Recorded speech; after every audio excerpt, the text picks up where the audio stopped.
Bem, os cânticos representam um momento de louvor, né, de gratidão a Deus. E a gente quer agradecer você que nos visita nesta noite. E eu sei que há visitante de primeira vez e de nenhuma forma nós queremos constranger você.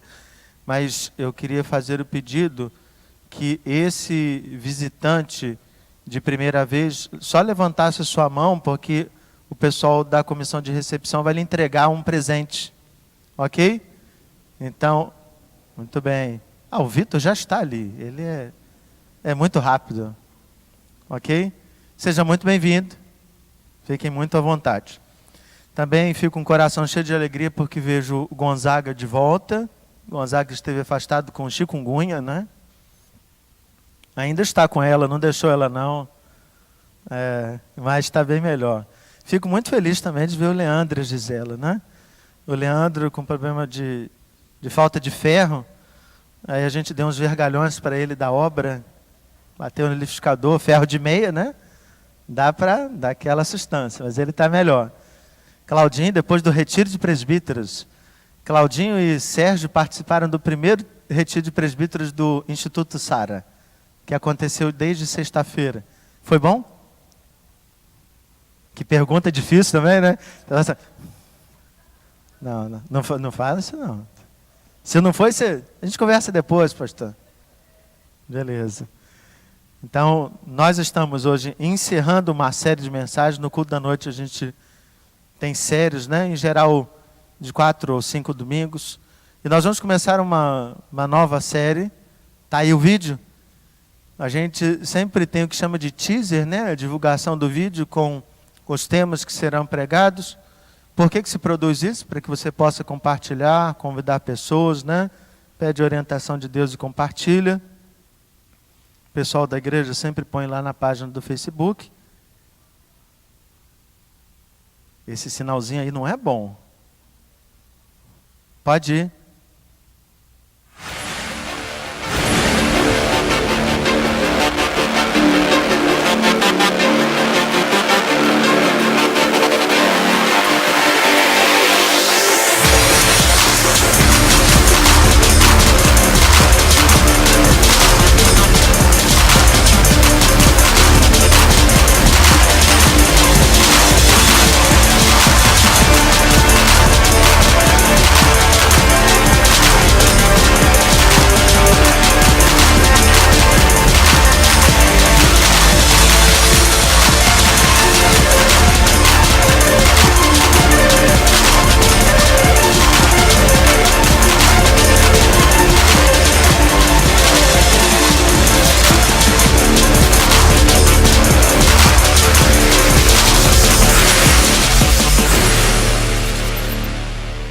Muito bem, estamos aí perto das Olimpíadas, por isso a série de mensagens fala que não é dos fortes a vitória.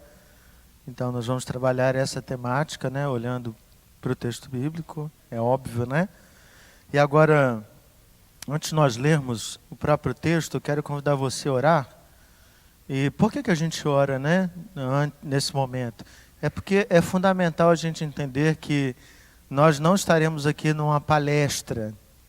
Eu não estou aqui para ensinar um conteúdo para você. Deus é que lhe trouxe aqui, Ele quer falar algo ao seu coração. Então é muito importante que você esteja submisso à vontade de Deus e coloque então o seu coração: Senhor, eu estou aqui, na verdade, alguém me convidou. Senhor, eu estou aqui, que eu acho que é importante, mas eu quero ouvir a Tua voz. Então, feche seus olhos, ore comigo, pedindo discernimento ao Senhor. Maravilhoso bom Deus, nós vamos ler Tua palavra mais uma vez, e a nossa oração é: tem misericórdia de nós. Para que ao lermos a Tua palavra vejamos a nossa incapacidade de percebê-la na profundidade que ela é, e somos incapazes por nós mesmos.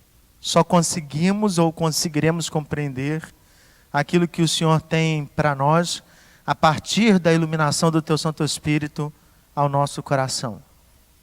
Portanto, que o Senhor abra o nosso entendimento, o nosso olhar, o nosso coração, faça cair qualquer preconceito, qualquer barreira, faça cair os tampões dos nossos ouvidos, para ouvirmos Tua palavra com carinho, com amor, entendendo que o Senhor, como Pai, nos exorta, como Pai, o Senhor nos fala ao coração e o Senhor nos traz o discernimento e a lição que precisamos ouvir.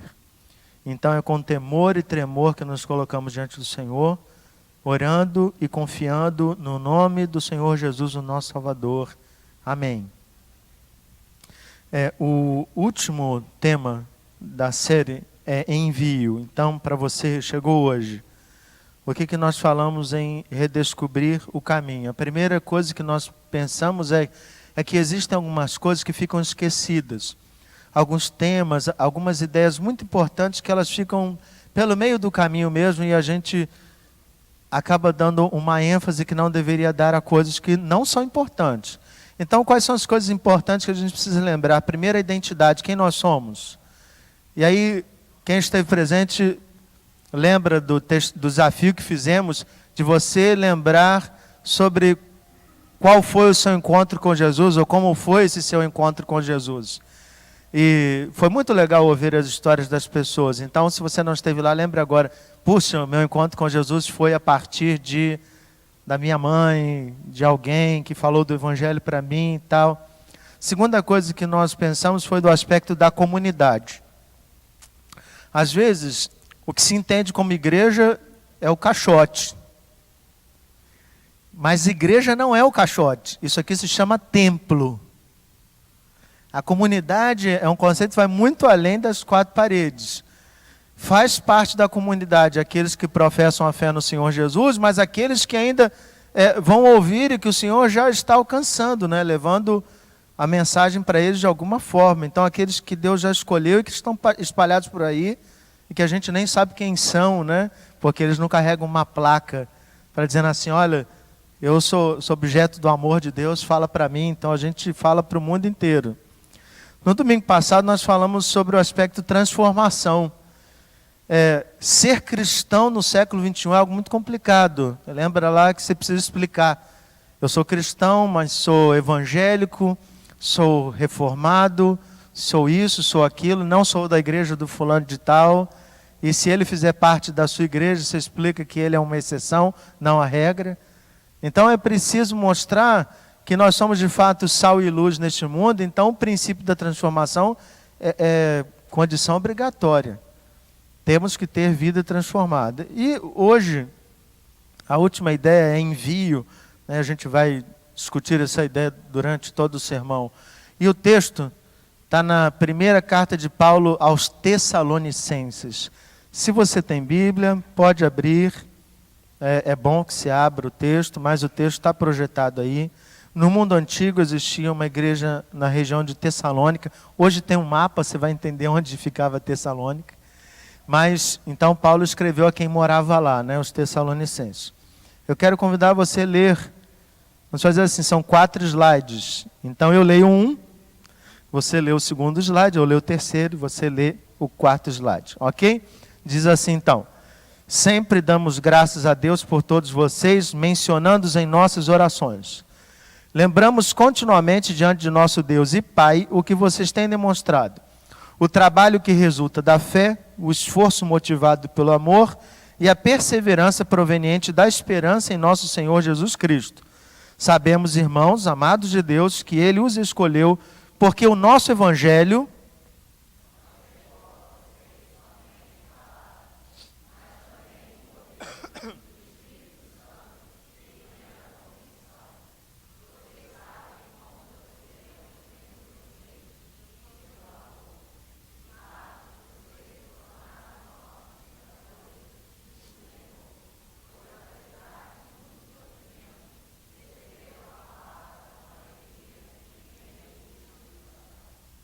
assim tornaram-se modelo para todos os crentes que estão na Macedônia e na Acaia.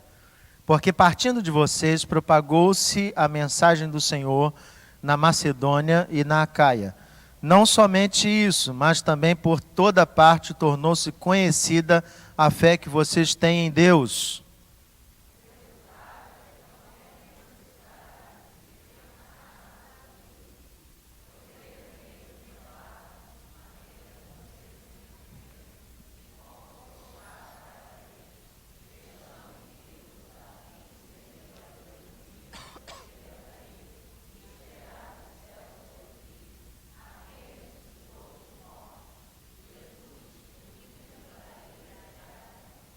Amém. Então, se você quiser, permanece aí com a sua Bíblia aberta no texto. E a gente vai voltar ao texto, mas pode ser que você queira consultá-lo, né? Então, vamos voltar a uma questão histórica, né? Se você lembra do movimento, é claro que isso aqui não é exame de vista, né? Então, não sei se todo mundo consegue enxergar o que está escrito aqui. Muito bem, esposa, Jerusalém. Okay. Jerusalém. Jerusalém é o início de tudo. Então, é em Jerusalém que as pessoas vão conhecer o Jesus ressurreto. O Jesus que vai falar do Evangelho para as pessoas. Então, Jerusalém talvez é o foco do ministério de Jesus, no sentido de que é a partir de Jerusalém que o Evangelho vai se espalhar pelo mundo. E como é que esse movimento vai acontecer? Jesus ressuscitou, mas ele fica ali em Jerusalém, ele percorre o território da Judéia, não muito mais do que isso, que é um pouquinho acima, né? Aqui. Só que acontece um fato que depois da morte de um homem chamado Estevão, que era diácono, um homem muito ativo na igreja, os cristãos são perseguidos.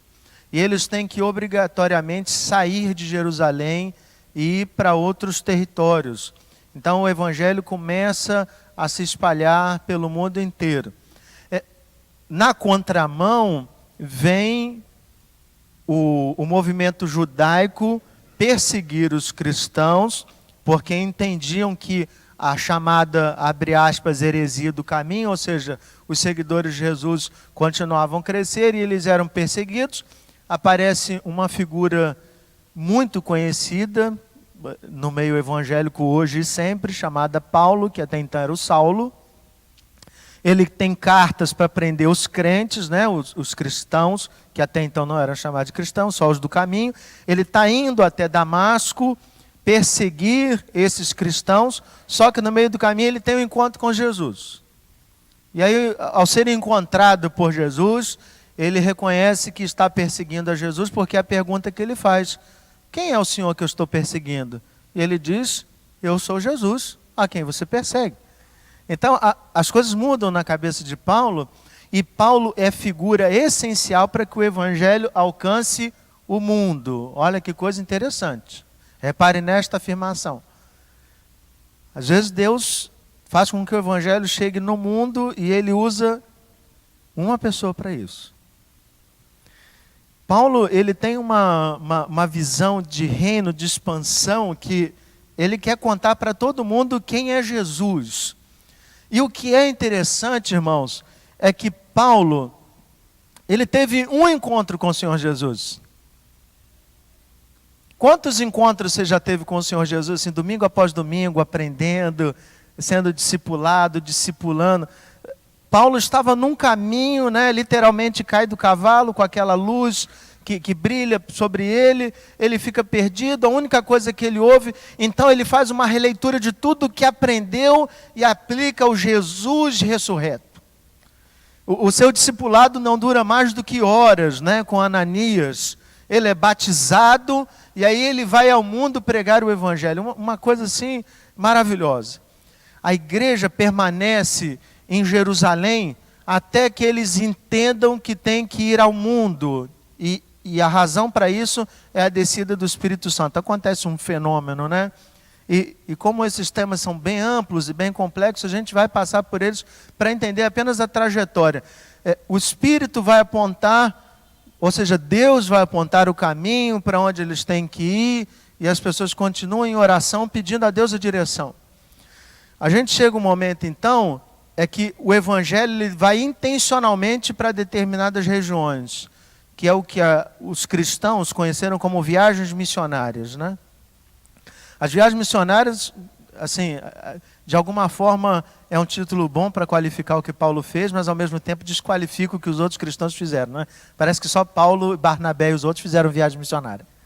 Os outros cristãos que estavam em perseguição também fizeram viagem missionária, né? Eles também saíram para pregar o Evangelho. Mas, focando em Paulo, em Atos capítulo 13, você pode abrir sua Bíblia, Está lá a primeira viagem missionária.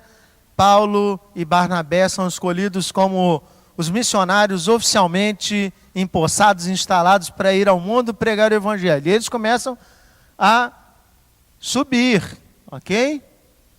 Então, ó, eles vão ao território da Antioquia, vão para Tarso, Derbe, Listra e Icônio, né? Eles vão até a região da Galácia, ok? Essa é a região da Galácia. E depois eles voltam. Eles conseguem ir até lá e depois eles voltam na primeira viagem missionária e param em Antioquia. Antioquia passa a ser a base de envio missionário. Eles oram e têm o desejo de voltar para ver como é que as igrejas, né, as pessoas que ouviram o evangelho, como é que elas estão vivendo agora. E eles voltam. Então, esse mapa aqui é da segunda viagem missionária. Paulo sai de Antioquia, vai passando pelos mesmos lugares, diz tal. Ele sobe mais um pouquinho, né, até a região da Mísia.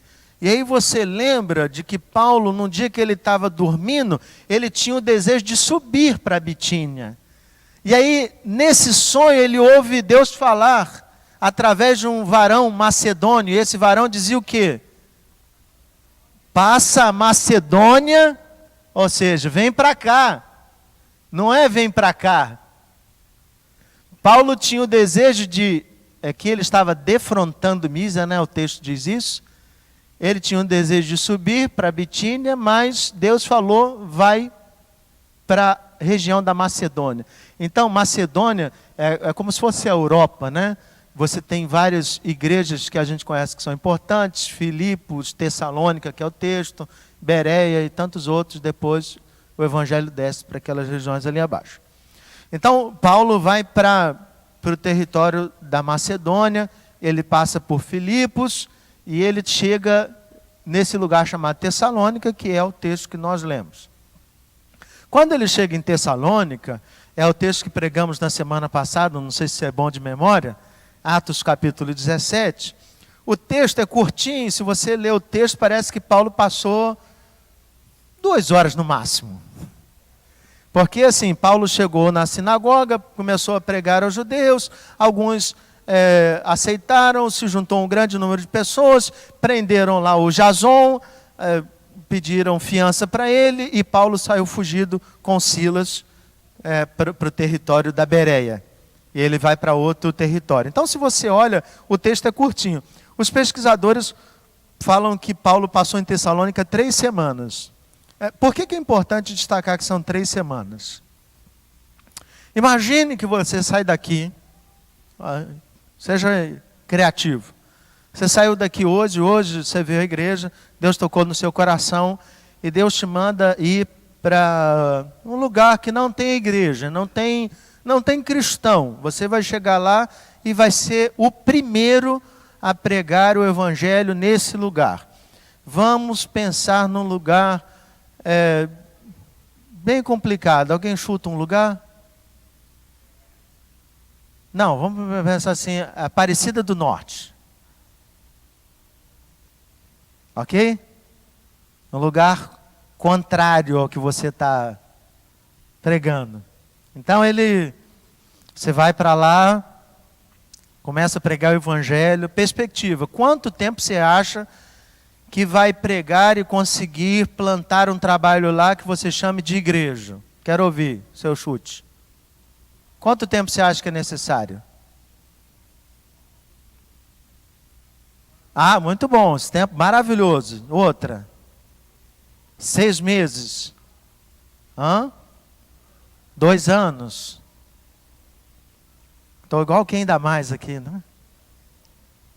Só para você ter uma ideia, quando a gente planta uma igreja hoje no Rio de Janeiro, e aí a gente fala de um projeto, ele tem que ser de 4 anos. Ok? Para ter uma igreja. A gente fala então que tem que ter um grupo base, que é o grupo de pessoas que vai para lá, não vai mandar o plantador sozinho. Isso é loucura. A gente diz, não, tem que mandar um grupo base. Dentro desse grupo base tem alguém que toca, alguém que canta, alguém que vai trabalhar com criança. Você tem toda uma estrutura. Tem que ter um local, sustento do plantador, tarará, um monte de coisa, 4 anos. Ok? Sabe quanto tempo Paulo demorou em Tessalônica? 3 semanas. Em 3 semanas uma igreja foi plantada. Uau! A pergunta é, como é que o evangelho tem efeito num lugar em 3 semanas? E essa é uma pergunta que a gente precisa fazer, né? Como é que o evangelho chega em Tessalônica, ele tem essa repercussão, em 3 semanas você tem uma igreja plantada e uma igreja que está vibrante, e essa igreja vai plantar outras igrejas. Se você percebe a estratégia, Paulo, quando chega lá em Tessalônica, ele vai para a sinagoga dos judeus. E aí você diz assim, poxa, mas os judeus não acreditam em Deus, eles precisavam ser convertidos ao cristianismo. Isso é uma coisa que a gente precisa muito pensar, irmãos. Hoje de manhã, até teve uma pergunta aqui para o reverendo Gerson e a Marília, que é uma pergunta muito tentadora. Muito tentadora. Você imagina que você tem um vizinho. Seu vizinho, ele não rouba, ele é fiel à esposa, ele paga seus impostos, ele nem tem gato da Light, da Sedai, nem gato net. É uma pessoa honesta. Ele é uma pessoa que ama seus filhos, ele é cuidadoso com o que fala, ele nem fala palavrão, ele só não é crente. Só não é crente. É aquela coisa assim, cereja no bolo. Faltou. É a única coisa que falta. Para muita gente, isso puxa, Deus ama a gente assim. Então, é como se o evangelho chegasse na vida dele e fosse assim um adendo, algo que vai somar ao que ele já tem. E eu quero dizer que esse pensamento é muito perverso. Porque parece que o evangelho é uma ideologia de vida que ela às vezes pode até se tornar opcional. Então é assim, não, eu não quero que você faça parte da minha religião, eu quero que você conheça Jesus. Irmãos, não adianta mascarar, não adianta. Eu achei muito prudente a fala da Marília quando ela disse, em algum momento você vai dizer que o que a pessoa faz está errado. E essa é a grande crise, porque os judeus, tementes a Deus, até então achavam que tudo que eles estavam fazendo era certo. Cara, os caras criam em Deus, oravam várias vezes ao dia, iam à sinagoga, liam as escrituras sagradas, e vem alguém dizer que o que eles estão fazendo é errado. Ou seja, qual é a grande questão? A questão não é judaísmo nem cristianismo, é que a religião que eles viviam não tinha Jesus. E se não tem Jesus, está errado.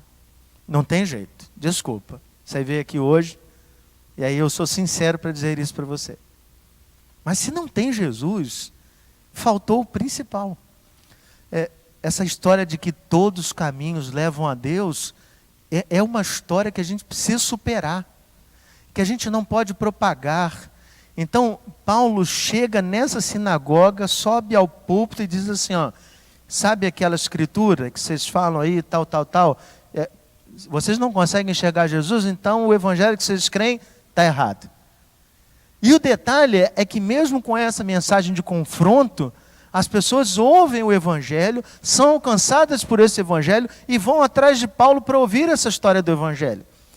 A gente esquece uma expressão que Paulo disse aos romanos, porque o evangelho é o poder de Deus, ou seja, quando a gente fala do evangelho, o poder está no evangelho, então na minha fala. Quer ver uma coisa que todo crente foge? De confronto. Mas não estou falando de confronto, de você acredita em predestinação, você acredita em eleição. Não é isso, isso aí é confusão teológica. O confronto é de, não tem jeito, meu irmão, se não tem Jesus, está perdido. Este é o confronto. Se você vive uma vida de pecado, você não está agradando a Deus. Esse é o confronto. E a gente às vezes tem muita dificuldade de confrontar as pessoas com o que elas estão fazendo de errado, porque a gente tem medo de perdê-las. Então a gente faz uma vista grossa, passa por cima de algumas coisas e esquece de falar do evangelho que aponta para nós como a primeira coisa, uma má notícia, que nós somos pecadores. E de que pecador está morto. Ok? Então é preciso a gente entender isso, preciso que a gente pregue isso, Preciso que a gente intensifique essa ideia. Paulo chegou então nessa sinagoga, falou do evangelho, os judeus foram até ele e a igreja cresceu.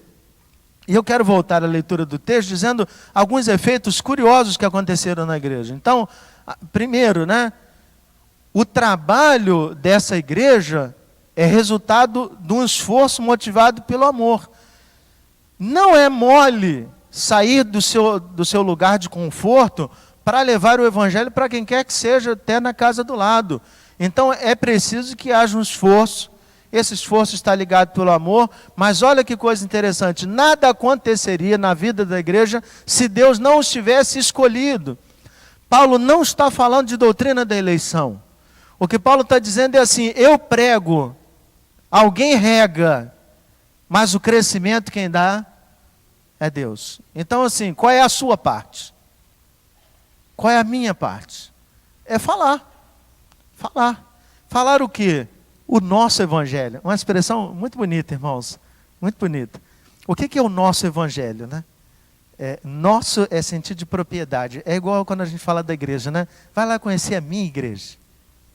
É claro que é a igreja do Senhor Jesus, Ninguém está tomando ela dele.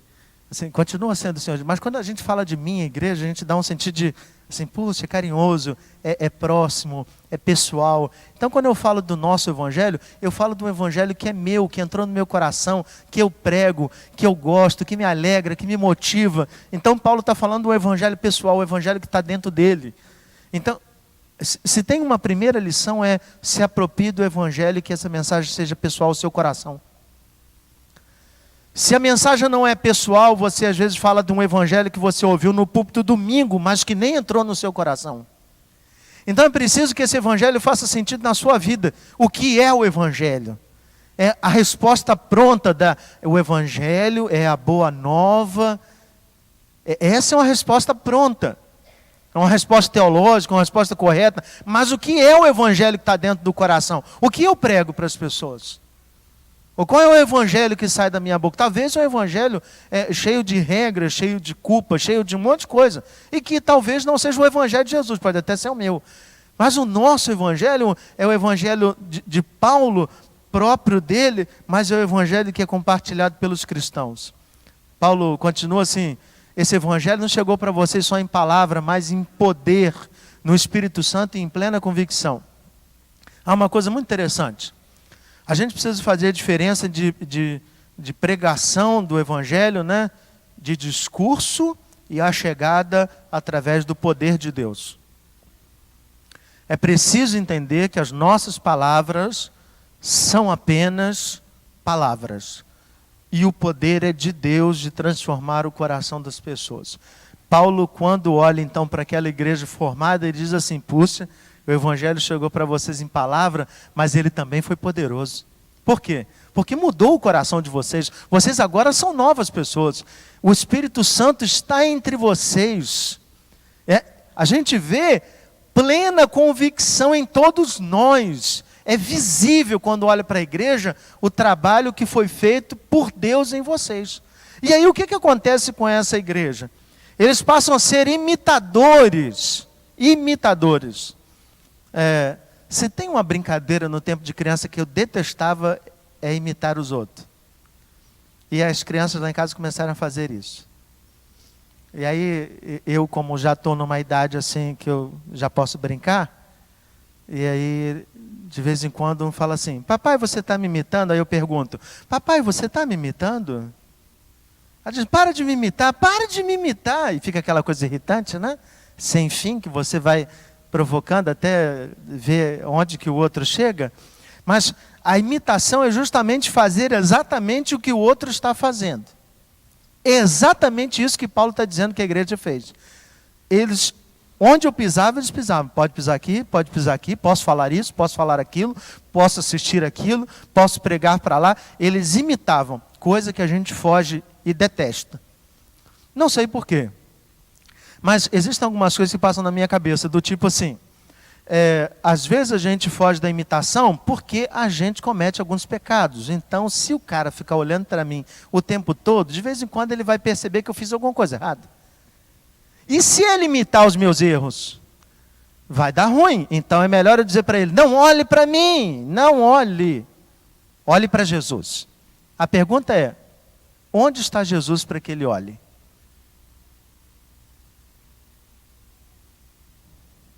Onde está Jesus? Aí. Olha para cá assim. Aí está Jesus. Ok? A pessoa precisa de parâmetro. E o parâmetro que ela tem somos nós. Ela olha para nós e diz assim, puxa, eles parecem com Jesus. E aí ela faz a mesma coisa que nós, usa a mesma roupa que nós, fala as mesmas palavras que nós. A gente não imagina como é que as pessoas que nos conhecem, que estão começando a caminhar no Evangelho, como é que elas ouvem as nossas orações. Acho muito interessante que a gente tem expressões que usa na oração, e qualquer pessoa que entre para o Evangelho, né, conheça o Senhor Jesus e comece a caminhar, a gente pode nunca dar uma aula de oração dizendo quais são as palavras, mas ela vai orar igual a gente. Porque ela presta atenção nas nossas palavras e ela sabe exatamente o que dizemos, por que dizemos, e ela vai repetindo, vai repetindo. Às vezes as coisas não vão fazer muito sentido, mas elas repetem, porque elas são imitadores. Então, é importante que a gente perceber que essa igreja, quando ouviu o Evangelho, ela começou a imitar Paulo. Em que sentido? Eles receberam a palavra com alegria, mas eles também se tornaram modelo para todos os crentes. Olha que coisa interessante. Então eles imitaram, mas também se tornaram modelos para imitação. Ou seja, está vendo? Eu copio ele, você me copia, assim a fila vai reproduzindo, e no final todos nós parecemos com o Senhor Jesus. É uma coisa muito interessante, né? Porque se esse aqui perdeu o padrão, esse aqui é impactado. Se esse aqui perde o padrão, aquele lá é impactado. Então é preciso que todos nós continuemos a olhar para o Senhor Jesus, imitando uns aos outros, mas entendendo que o parâmetro sempre é o Senhor Jesus. Porque senão é possível que a gente passe a reproduzir um modelo que não é o Evangelho, se eu olho só para a vida do irmão. O Evangelho então se propagou para toda a região da Macedônia e Acaia. Olha que coisa. Lembra lá vamos voltar só no mapa para você ver. Paulo foi para cá, qual era a intenção que Paulo tinha quando chegasse aqui para pregar o Evangelho? Nada, ele estava ouvindo uma resposta de Deus. Deus dizendo, vai para a Macedônia.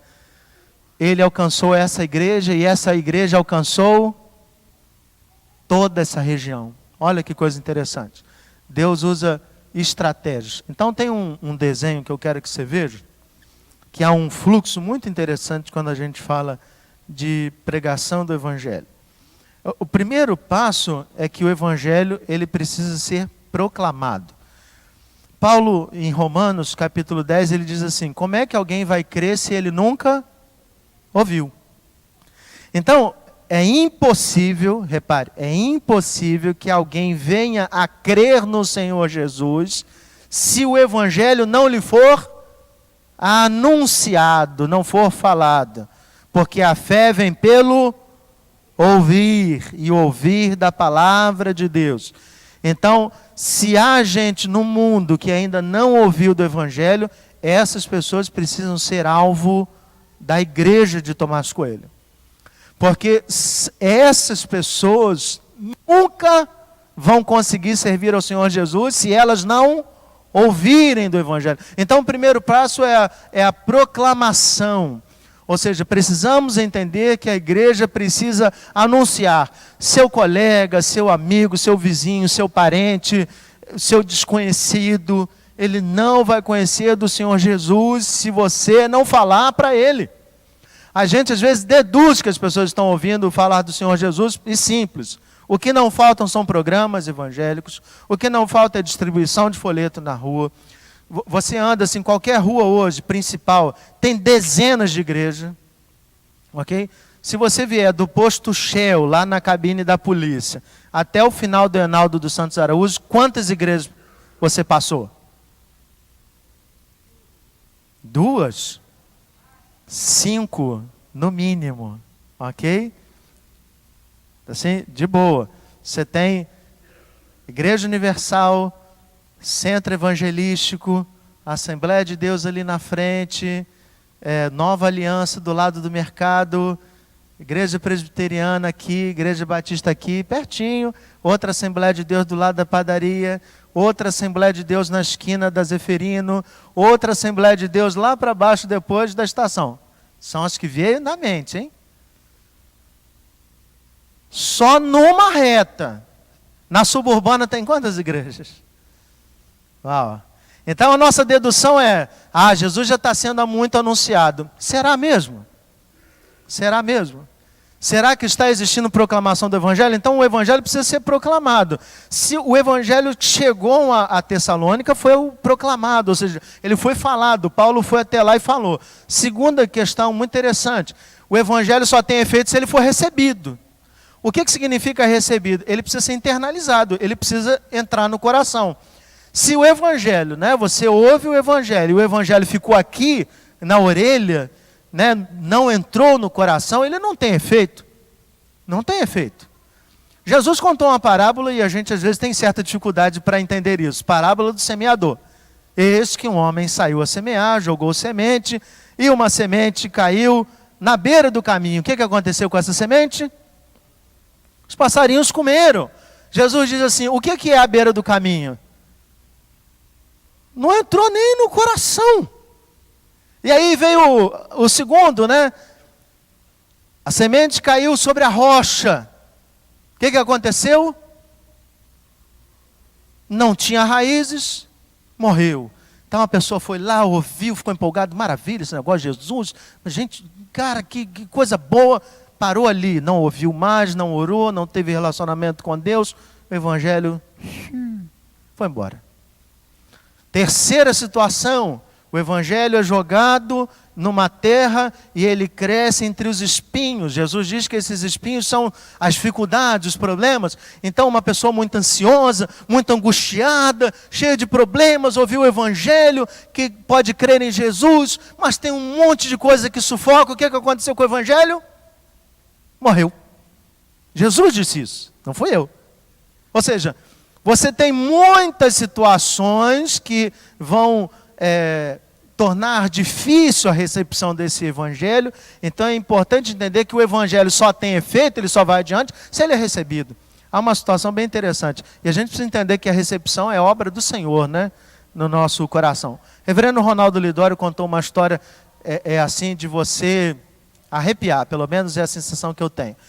Ele conta que quando ele chegou entre os Concombas, em África, quando ele esteve lá no campo missionário, no contexto africano, eu não lembro se os Concombas são em Gana, eu acho que é, mas não vou afirmar para não errar. Então ele conta lá que ele tinha muita dificuldade de falar o dialeto do povo, Aí já tinha que pregar, já era uma dificuldade. E aí ele conta que ele estava pregando e atrás dele tinha 2 feiticeiros. Então ele estava aqui pregando para o povo, assim, como eu estou para você, e atrás dele tinha 2 feiticeiros. Então o reverendo Ronaldo Lidório diz assim, porque Jesus é o caminho. E os feiticeiros dizem assim, é mentira dele, Jesus vai levar vocês para a perdição. Aí assim, porque a Bíblia é a palavra de Deus. Mentira! Esta palavra... Então assim, você já imaginou você pregar e alguém atrás de você ficar falando, reproduzindo o contrário, gritando, fazendo barulho? E ele dizia que os feiticeiros ficavam gritando, uma coisa assim, e ele assim, pensa, meu Deus, continua a pregar ou não? E aí ele conta que 62 pessoas se renderam aos pés do Senhor Jesus naquela tarde. Dentre eles tinha uma mulher paraplégica que se arrastou durante um dia inteiro para chegar lá. Ela não tinha cadeira de rodas, então foi se arrastando sobre seu corpo, passou sobre espinhos, pedras, riachos, e ela chegou lá completamente ensanguentada das pernas para baixo. E ela chegou no momento em que ele estava convidando as pessoas para virem à frente. E ela chegou lá e disse assim, puxa, eu vim aqui porque Deus queria que eu entregasse minha vida aos pés dele. E o reverendo Ronaldo Lidório, quando conta isso, ele conta muito emocionado, no sentido de perceber assim, Deus já estava agindo na vida daquela mulher quando a trouxe para cá. E não houve dificuldade. Meu irmão, às vezes a gente reclama do 908, do trem, do trânsito. Eu nunca tive que rastejar sobre minhas pernas.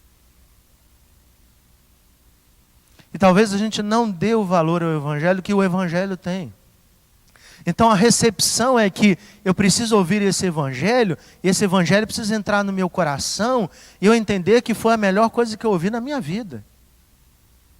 E faz tanto sentido esse Evangelho que eu recebo e eu não consigo me conter. Então esse Evangelho, ele produz um efeito que é ecoado. Ou seja, o processo começa de novo. Alguém fala, alguém recebe, essa pessoa replica, recebe, replica. Por quê? Porque é algo que não consegue ser contido dentro do meu coração.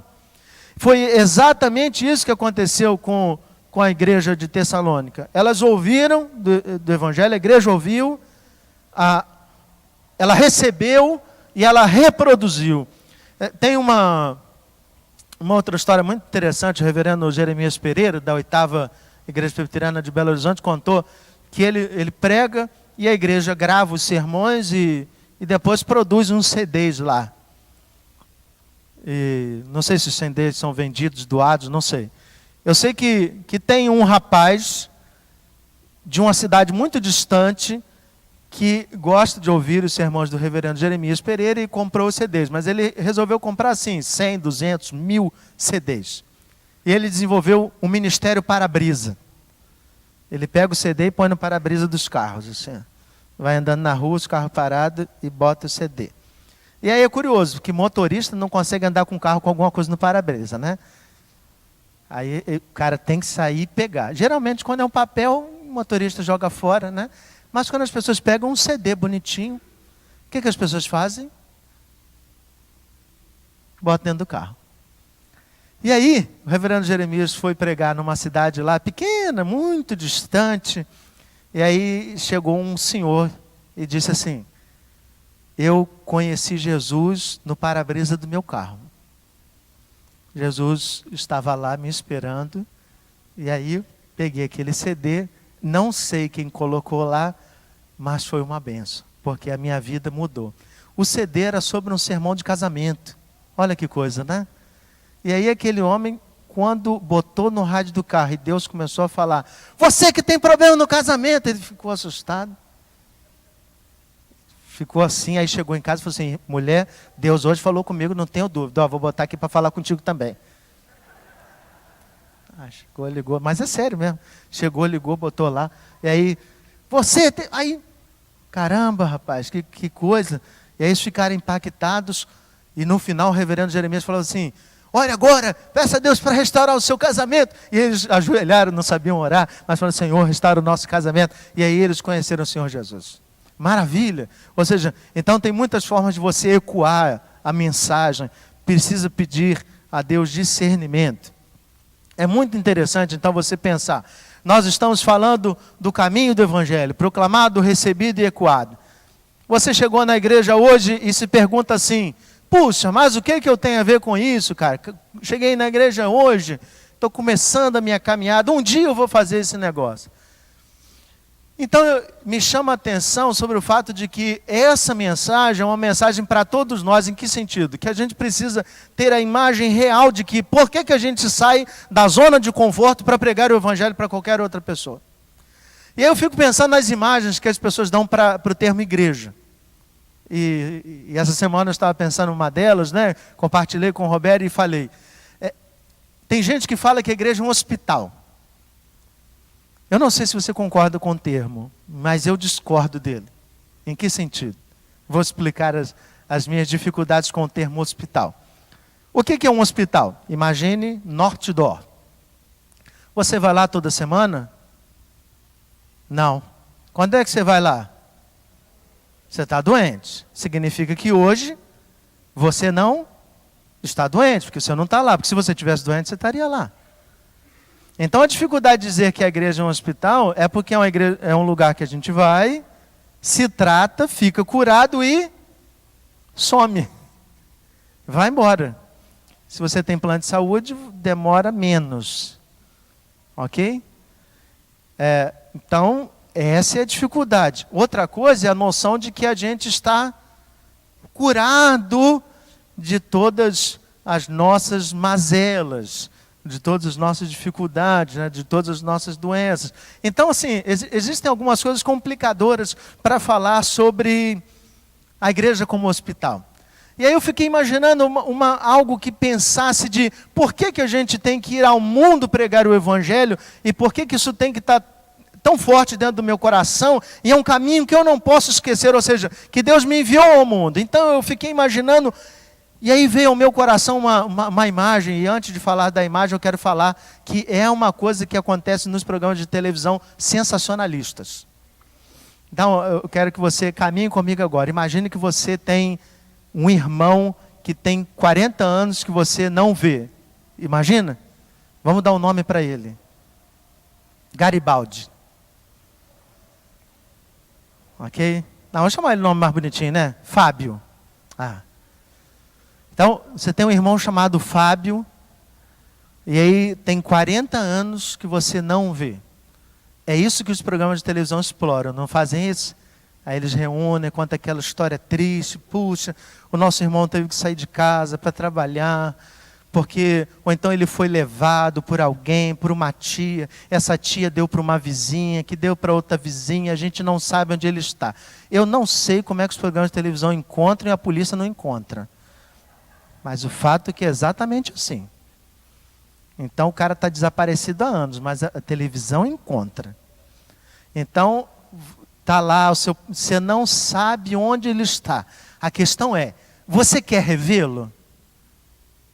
Quando fazem essa pergunta no programa de televisão, eu nunca vi assim, já tem 40 anos, deixa para lá, rapaz, sabe se o cara tem dívida, vai passar para mim também. Não, deixa para...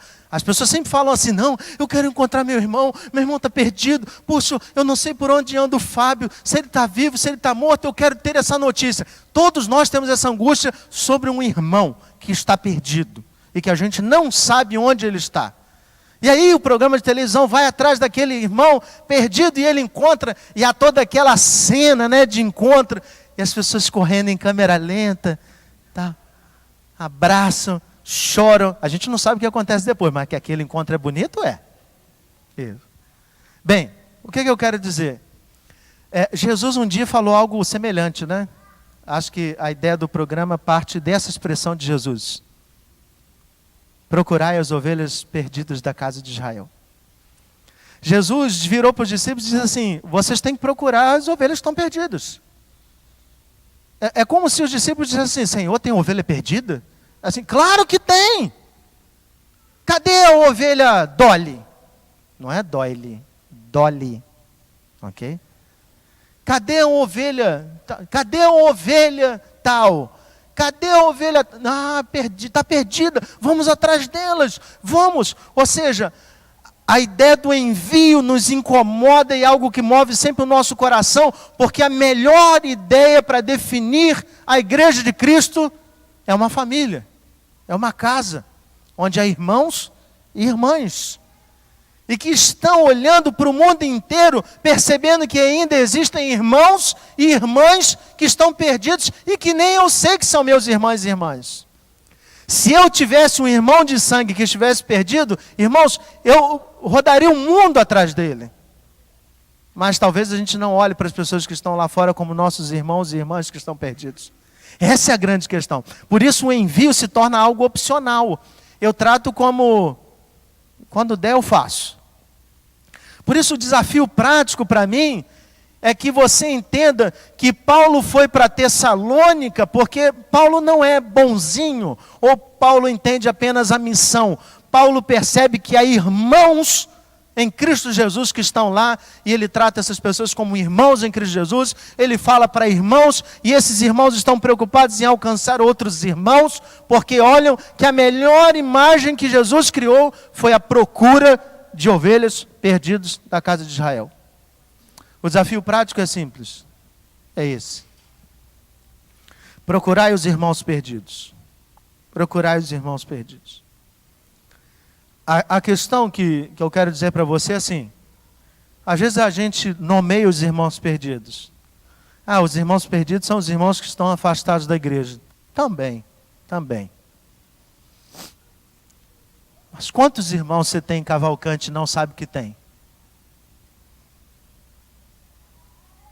Quantos? Se alguém dissesse para você hoje assim, Púcio, cara, você tem 5 irmãos perdidos de sangue aí, e você queria ou não queria alcançá-los, né? E aí a grande questão é que Deus te chamou aqui hoje para dizer assim, olha, você tem irmãos perdidos. Você nem sabe que estão perdidos, mas eles estão perdidos. Nem eles sabem que estão perdidos.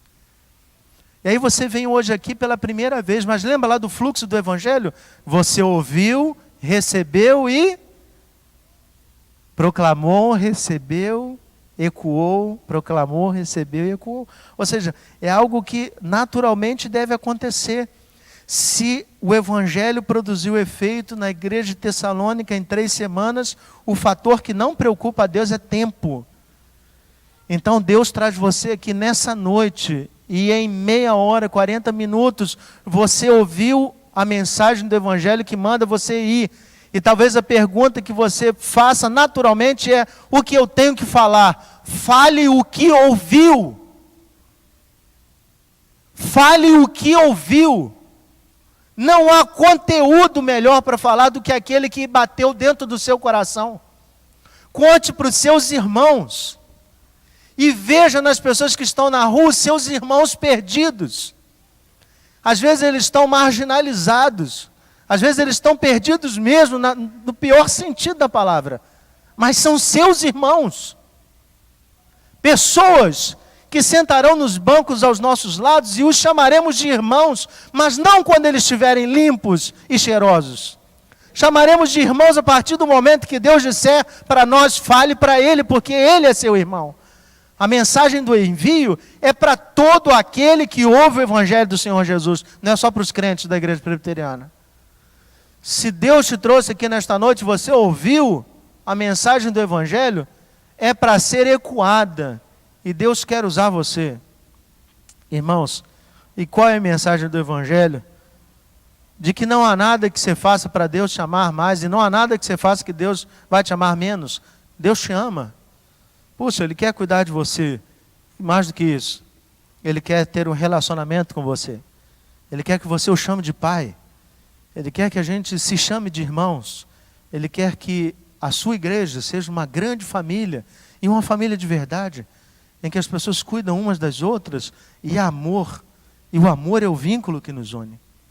Meu irmão, eu queria que você baixasse sua cabeça agora, e você perguntasse para Deus. Eu quero realmente encorajar você a não listar os nomes na sua cabeça. Eu quero que você esvazie-se e pergunte para Deus, Senhor, para onde que é para ir? Não estava Tessalônica nos planos de Paulo, mas Deus o mandou para lá.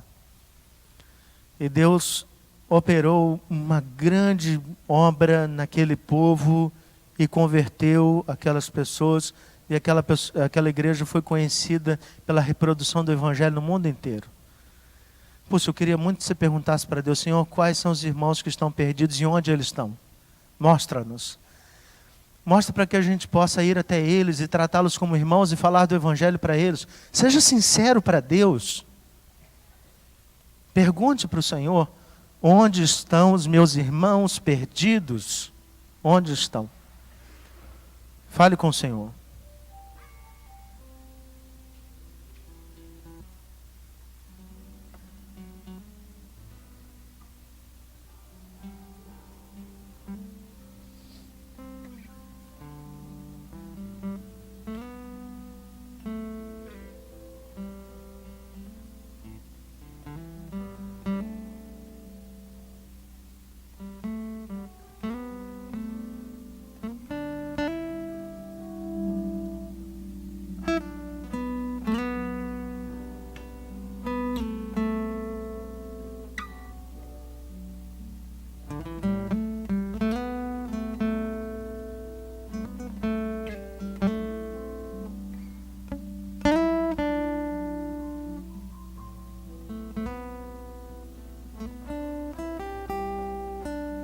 Maravilhoso bom Deus, a Tua palavra nos mostra que um dia o Evangelho foi ouvido por nós. E se ouvimos esse Evangelho é porque o Senhor separou pessoas para proclamarem esse Evangelho para nós. Muito obrigado, Senhor, pelas pessoas que o Senhor moveu durante gerações para que hoje a gente pudesse ouvir o Evangelho do Senhor Jesus. Pessoas que entregaram suas próprias vidas, foram mortas por conta de Cristo Jesus, atravessaram mares, oceanos, dificuldades, tempestades.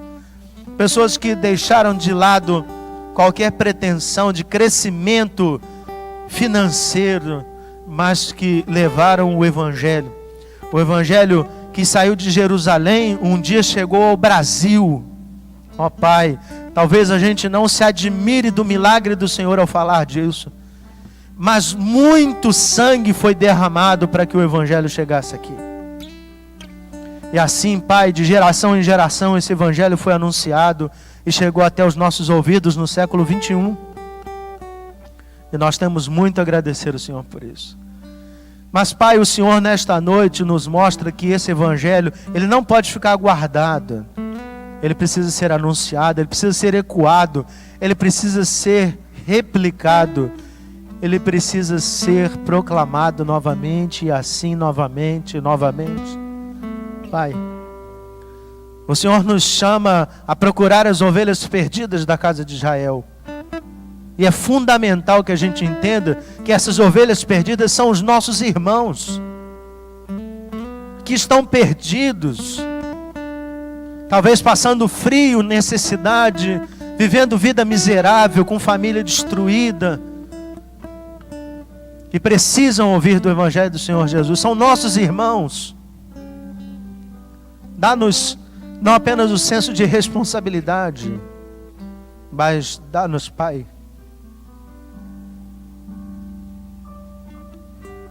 o amor pelas almas como Cristo Jesus teve.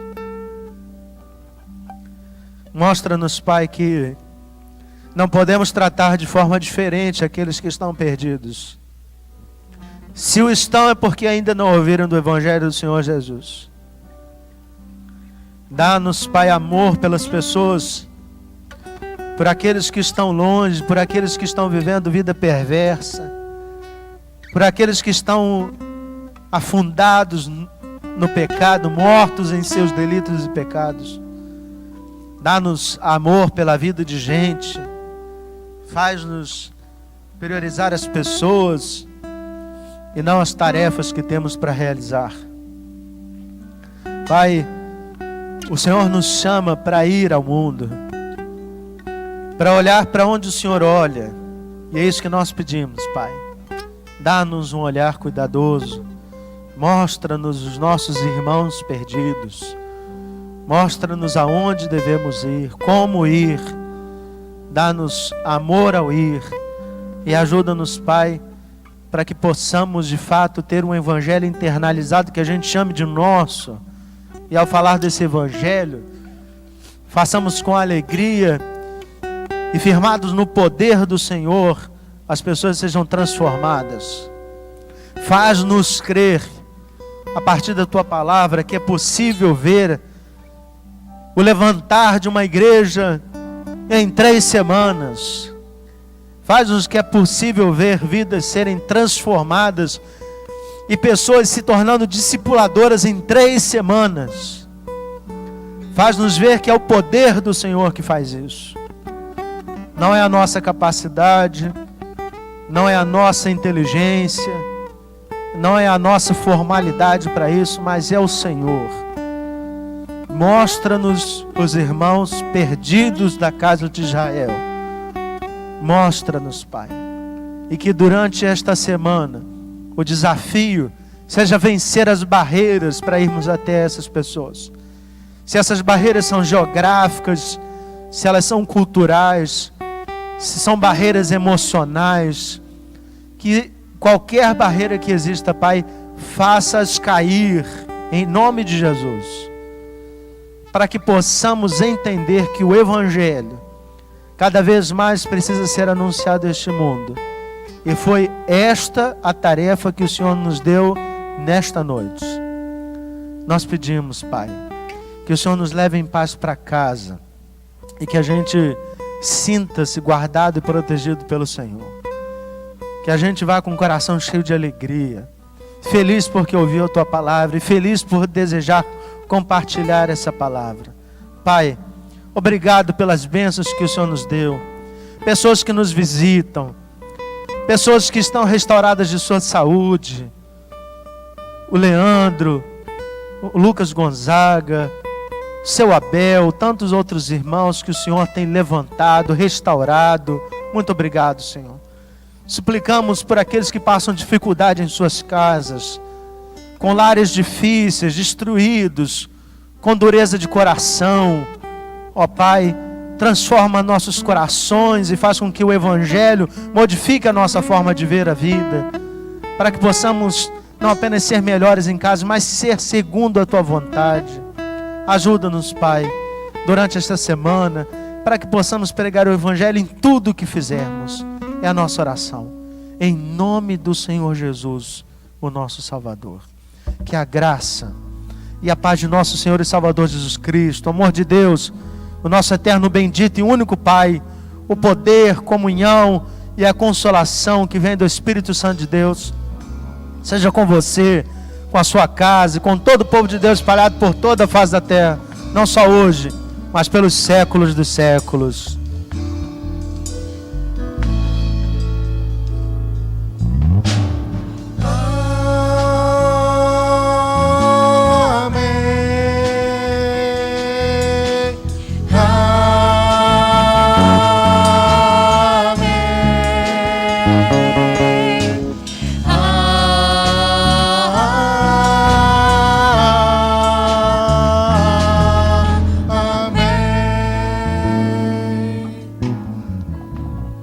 Você que nos visita e você que vê